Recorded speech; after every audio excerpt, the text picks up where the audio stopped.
Students of class 12 তোমরা এর আগে ডিফারেন্সিয়াল ইকুয়েশনের উপরে আমি যে ক্লাসটা শুরু করেছিলাম প্রথম পর্বের, সেখানে তোমাদেরকে ডিফারেন্সিয়াল ইকুয়েশনের ব্যাখ্যা, তার মাত্রা, ঘাত এবং সেগুলো সলিউশন করে দিয়েছিলাম। আমরা সেদিন বলেছিলাম যে first order first degree differential equation, প্রথম ক্রম প্রথম মাত্রা, সেই সমীকরণগুলো সলভ করতে গিয়ে আমরা তিনটা পদ্ধতিতে সেদিন তোমাদের দেখিয়েছি। একটা হচ্ছে সেপারেশন অফ ভেরিয়েবলস, তারপর আমরা করেছি মেথড অফ সাবস্টিটিউশন, তারপরে করেছি তোমাদের হোমোজিনিয়াস ডিফারেন্সিয়াল ইকুয়েশন। তো সেগুলো পর্বটা শেষ হয়ে গেছে আলোচনা। সেদিন তোমাদেরকে হোমওয়ার্ক করতে বলেছিলাম, নিশ্চয়ই সেটা করে ফেলেছো। তো আজকে একটা বিশেষ চ্যাপ্টারই, এটা অবকল সমীকরণের একটা শেষ চ্যাপ্টারই, এবং এটা একটা বিশেষত্ব হচ্ছে এই চ্যাপ্টারের উপর তোমাদের একটা অঙ্ক ইন্ডিভিজুয়ালি থাকে, মানে স্পেশালি ফর দিস চ্যাপ্টার। সুতরাং কেউ যদি মনে করো যে এই চ্যাপ্টারটা তোমাদের কাছে খুব ভালো লাগছে, তাহলে অবশ্যই একটা অঙ্ক কিন্তু তোমরা সেখান থেকে অ্যাটেন্ড করতে পারবে হায়ার সেকেন্ডারিতে। তো আমি এটা বলছি, চ্যাপ্টারটা হচ্ছে একমাত্রিক অবকল সমীকরণ। দেখো, একমাত্রিক অবকল সমীকরণ, in English linear differential equation. তার মানে এখানে স্বাধীন চলরাশি এক্স এবং অধীন চলরাশি ওয়াই, এদের মাত্রা হচ্ছে এক। কিরকম জেনারেল ফর্মটা আমি বলছি, এইটাকে সলভ করতে গিয়ে, বা এর ফর্মটা হচ্ছে dy by dx plus py is equal to Q. এই হচ্ছে তার টাইপটা, type of the differential equation. First linear বলছে, এখানে এক্স এবং ওয়াই প্রত্যেকে এক ঘাত বিশিষ্ট। dy by dx plus py is equal to Q. তাহলে পি কিউ এরা কি? পি হচ্ছে coefficient of Y and Q ডান পাশে রয়েছে।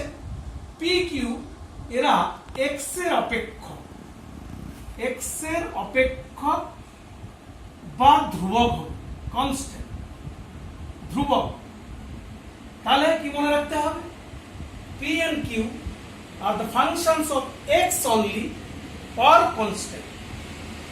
তো এই ধরনের যে অবকল সমীকরণগুলো আছে তাদেরকে আমরা বলছি linear differential equation.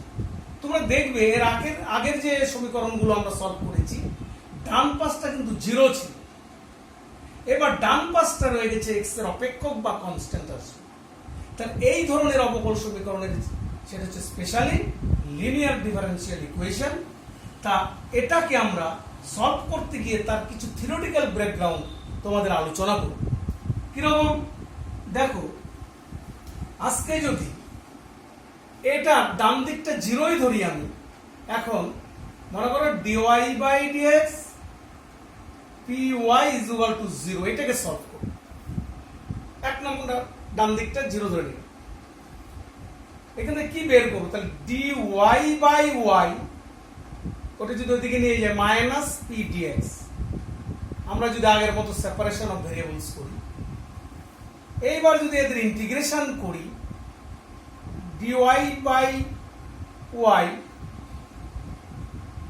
Is equal to কনস্ট্যান্টটাকে আমরা লিখলাম log a, special log a, minus integration of P dx। ঠিক আছে? তার মানে কি দাঁড়ালো? এদিকটা দাঁড়ালো log y ইন্টিগ্রেশন করে, আর log এটাকে এই পাশে নিয়ে আসি, মাইনাস পি dx। তার মানে log of y by a p dx। তাহলে y by a is equal to log উঠলে e to the power p dx। therefore y is equal to a in, বা এই পাশে যদি নিয়ে আসি এটাকে y into e to the power plus হয়ে যাবে p dx, সূচকের নিয়মে ওদিকে পড়ে থাকলো a। এইখান থেকে দেখো আমরা আরেকটা ডিডাকশন বের করব, y ইনটু এটা। কেন বের করলাম সেটা আমি বলে দিচ্ছি। এবার এই পর্যন্ত আসলাম, মুছে দিচ্ছি, তোমরা নিশ্চয়ই নোট করে নেবে। দেখো এই ফর্মটাকে যদি আবার আমরা বোথ সাইড ডিফারেন্সিয়েট করি with respect to x, d dx solve করি যদি বোথ সাইড, কারণ y into e to the power integration of p dx, তাহলে আমরা পাচ্ছি এদিকটা কনস্ট্যান্ট a 0। এইবার এটা ডিফারেন্সিয়েশন করলে ইউবি ফর্মে করলে কি দাঁড়াবে, ইউবি বললে এটা ডেরিভেটিভ ইনটু এটা ইউবি, তার মানে dy by dx into e to the power integration of p dx plus y থাকলো ডি ডিএক্স হবে এটা, তার মানে এটাই আসলো। আর ইন্টিগ্রেশনের জন্য আসবে দেখবে p ইজ ইকুয়াল টু 0, এই জায়গাটা বুঝে নিবে ইউবি ফর্মে। তার মানে এখান থেকে dy by dx plus e to the py into e to the power integration of p dx is equal to পেয়ে গেলাম 0। এইটা হচ্ছে আরেকটা 3 নম্বর বিশেষ সমীকরণ। দেখো এটা আর এটার মধ্যে পার্থক্য কি, যে both side e to the power p dx দিয়ে গুণ করে কিন্তু আমরা এটা পেয়েছি এটার মধ্যে, আর এটার মধ্যে পার্থক্য এটার, তাহলে both side e to the power p dx দিয়ে গুণ করেছি, গুণ করে আমরা নরমালি কোনো কিছু চেঞ্জ করিনি, এক্স ওয়াই এর কোনো কিছু পরিবর্তন হয়নি, just e to the power p dx গুণ করে এখান থেকে আমরা এটা পেয়েছি। এইবার এটাকে আমরা ফ্রম ওয়ান সমীকরণ সলভ করার আগে একটা থিওরিটিক্যাল মেথড তোমাদের বোঝাচ্ছি, ইন্টিগ্রেটিং ফ্যাক্টর ব্যাপারটা বুঝাবো, সেই জন্য এটা করছি। তাহলে ফ্রম ওয়ান আমরা যদি এদিকে বোথ সাইড উভয় দিকে e to the power p dx দ্বারা গুণ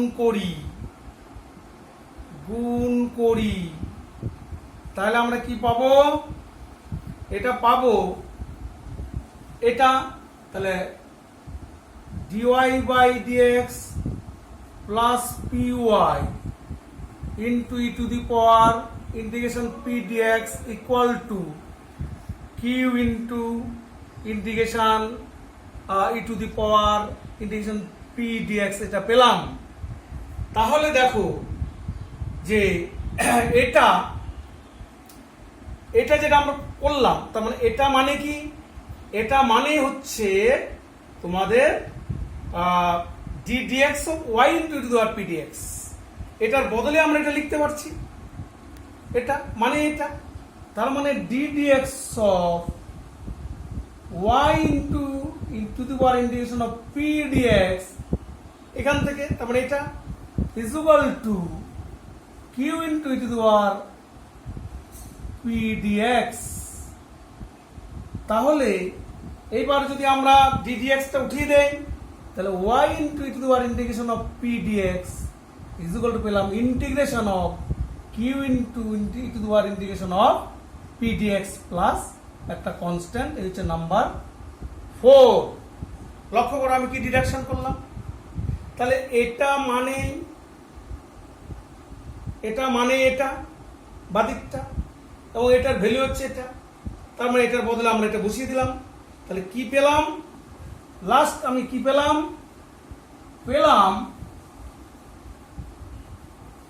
দেখো তাহলে y into E to the power integration of P dx is equal to integration of Q into E to the power integration of P dx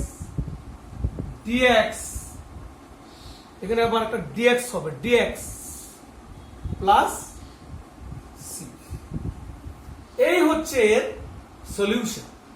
তাহলে both sides আমরা E to the power integration of P DX দিয়ে গুণ করে আমরা এখান থেকে এর integration করার জন্য এটা একটা সহায়ক একটা আমরা ফ্যাক্টর পেলাম। তাহলে E to the power integration of পিডিএক্সটা হচ্ছে এই সমীকরণ সলভ করতে গিয়ে একটা সহায়ক একটা ফ্যাক্টর আমরা পেয়েছি, এর নামই হচ্ছে ইন্টিগ্রেটিং ফ্যাক্টর আইএফ বা ইন্টিগ্রেটিং ফ্যাক্টর, সহায়ক সমাকলন গুণিতক বলতে পারি, ইন্টিগ্রেটিং ফ্যাক্টর। তো আমরা এটাকে লিখতে পারি y into if integrating factor is equal to integration of q into if integrating factor dx plus c। এই হচ্ছে তোমার সূত্র হিসাবে আমরা পেলাম লিনিয়ার ডিফারেন্সিয়াল ইকুয়েশনের সলভ করার ফর্মুলা। কি পেলাম? তার মানে y অধীনচল into integrating factor is equal to integration of Q ডান দিকটা into integrating factor with respect to X plus C. C হচ্ছে অনির্দিষ্ট সমাকলন ধ্রুবক। এই হচ্ছে ফর্মুলা। এই ফর্মুলা দিয়ে আমরা আজকের একমাত্রিক অবকল সমীকরণের সমাধান করব, একটাই ফর্মুলা। তো এটা করার আগে আরেকটু তোমাদের একটু বলছি, সলভ একটা করে নিই, তারপরে আলোচনা করছি। তো ইন্টিগ্রেটিং ফ্যাক্টর ব্যাপারটা তোমরা নিশ্চয়ই বুঝে গেছো, এখানে শর্ট টাইপের কোশ্চেন তোমাদের থাকবে। আরেকটা জিনিস আমি তোমাদের আলোচনা করি, বার্নাউলিজ ডিফারেন্সিয়াল ইকুয়েশন। এটাও কিন্তু এখানে দেখবে এক্স ওয়াই এর একঘাত কখনো ওয়াই থাকবে না, সেটাকে আমরা একঘাত সমীকরণে কনভার্ট করব। আমি থিওরিটিক্যালটা পুরোটাই বলে দিচ্ছি, তারপর অঙ্ক করাটা খুবই সহজ, সেটা আমরা সহজে করতে পারব। তো বার্নাউলিজ ডিফারেন্সিয়াল ইকুয়েশনটা হচ্ছে dy by dx plus py is equal to qy to the power n।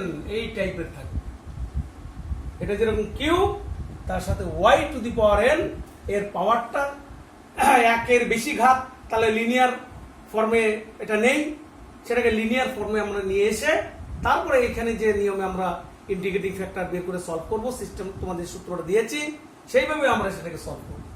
তো এই ধরনের ইকুয়েশনটাকে লিনিয়ার ফর্মে নিতে গেলে ডান দিকে যে ফাংশনটা y to the power n দিয়ে ডিভাইড করব, তাহলে 1 by y to the power n dy by dx plus p y by y to the power n is equal to হচ্ছে q dividing both side by y to the power n লিখে নিবি, উভয় দিকে ভাগ করে দিলাম। তাহলে কি আসলে y to the power minus n dy by dx plus p into y to the power 1 minus n, সূচকের কাজটা করবে, ইজ ইকুয়াল টু q। এইবার এখানে y to the power 1 minus n টাকে z ধরে নিতে হবে, তাহলে ফর্মুলা কি হবে 1 minus n into y to the power 1 minus n minus 1 মানে minus n dy by dx is equal to ওদিকে হবে dz by dx।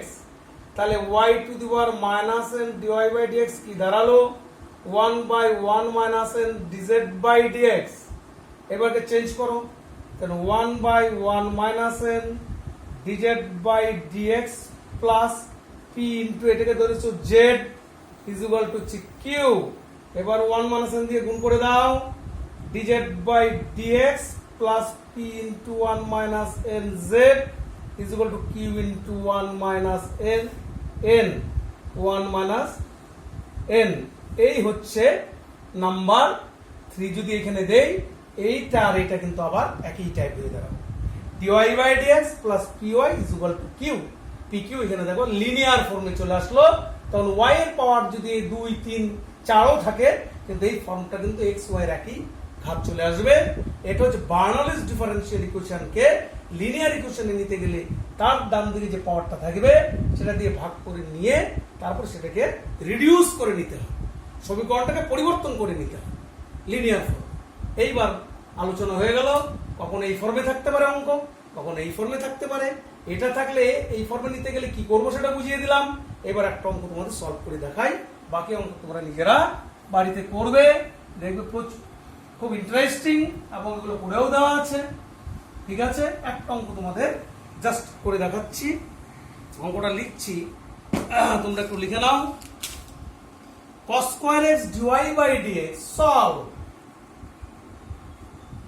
cos square x dy by dx plus y is equal to ten x.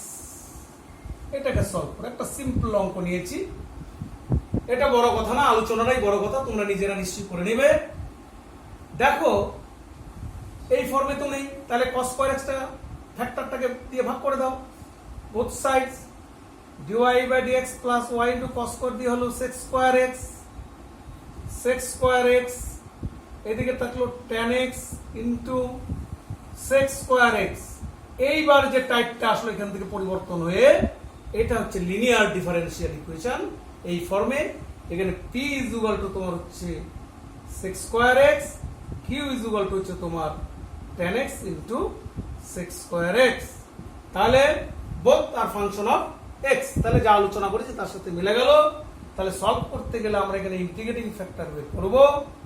Therefore integrating factor e to the power integration of e to the power integration of p dx, এখানে x থাকলে dx, y থাকলে dy, তাহলে e to the power integration of p তাহলে কি sec square x dx, তাহলে sec square x এর integration কি tan x। ঠিক আছে, তাহলে e to the power tan x, তাহলে e to the power tan x। Therefore নির্ণেয় সমাধান y ইনটু ইন্টিগ্রেটিং ফ্যাক্টর আমি বলেছিলাম ইজ ইকুয়াল টু ডান দিকটা হচ্ছে integration of tan x into integrating factor dx plus c। তাহলে y ইনটু ইন্টিগ্রেটিং ফ্যাক্টরটা কি হচ্ছে e to the power tan x is equal to integration of tan x into এটা হচ্ছে আবার এখানে কি দাঁড়াচ্ছে ডান দিকটা কি ছিল tan x sec square x, sorry tan x না তো এটা tan x sec square x, tan x sec square x আর ইন্টিগ্রেটিং ফ্যাক্টরটা আমার আসলো কত e to the power tan x dx। এইবার তোমরা tan x কে ডান দিকে z ধরো, তাহলে sec y into integrating factor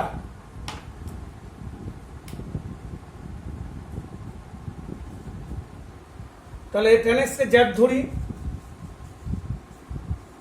ঠিক আছে, উপরে চলে আসো, আলোচনা উপরে চলে আসো। একটু নিচের দিকে চলে যাচ্ছে বলে নাও দেখা যেতে পারে। দেখো আচ্ছা কি হচ্ছে y into e to the power tan x is equal two, এইবার দেখো কি ধরেছি tan x কে z, তার মানে sec square x dx equal two dz। তাহলে এখানে কি দাঁড়ালো tan x এ ধরেছো z, তাহলে z sec square x dx হচ্ছে dz, তাহলে e to the power z dz এই ফর্মে আসে। এইবার এটাকে তো তোমরা জানো integrating by parts uv method.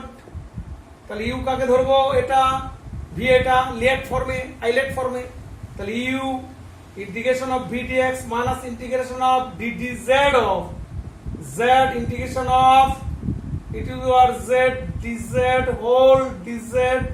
সিটা তো আমি দিয়ে দিয়েছি, ঠিক আছে, এখানে তো সি ছিলই, সিটা দিয়ে লিখে রাখবে।